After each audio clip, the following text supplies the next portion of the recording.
So, ich will mal wissen, was das da für Geräusche da oben sind. Also, das ist auch merkwürdig, diese Geräusche hier. Also, das muss ich mir mal jetzt mal gucken. Ach, guck mal da. Seht ihr das? Also, ich sag ja, hier fährt automatisch manchmal so Züge. Und dann wunderst du dich, dass du einen Anruf kriegst. Ja, hier Baustelle und schon Mist. So, ja, guck mal hier.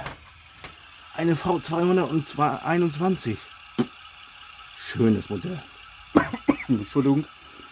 Ja, wunderschönes Modell. Ich hänge da gerade meine neuen Waggons ran von Märklin.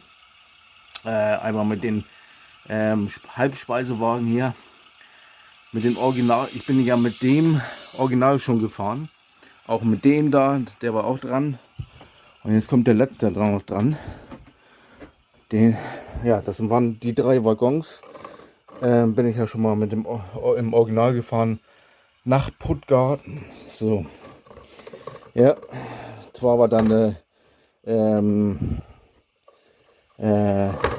Nohab vor dran, so eine dänische Nohab. Ja. Nimm die auf, du komische Verpackung. So. Ja, manchmal. Entschuldigung, dass ich jetzt mal so ein bisschen wackel. Aber keine Panik. Das ist eben so, wenn man was zeigen möchte. So. Ja. Hier alles original eingetütet. Also der Verkäufer war wirklich, also das war ein älterer Herr, ne? Kann man nichts sagen, ne? Da geht es, habe ich schon ganz andere Händler so ungefähr kennengelernt. Ja, da war nichts mit bei mit Kupplung und sowas. Ja, das können Sie auch noch kaufen. Ne? Dann bezahlen Sie da und doppelt und da und doppelt. Entschuldigung, dass ich den Waggon jetzt mal so vor der Nase halte. Ja, das ist manchmal so, wenn man ein bisschen am Arbeiten ist. Entschuldigung. Oh, dass ich jetzt mal huste, auch nicht. Aber so eine schwüle Luft immer. Oh Gott, Entschuldigung.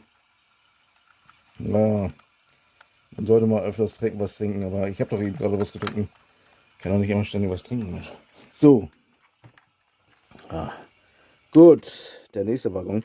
Und ich werde euch mal zeigen, wie gut diese Waggons rollen hier, ne?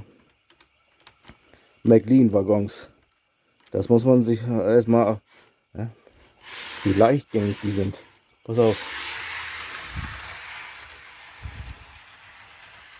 Das ist doch echt irre, ne?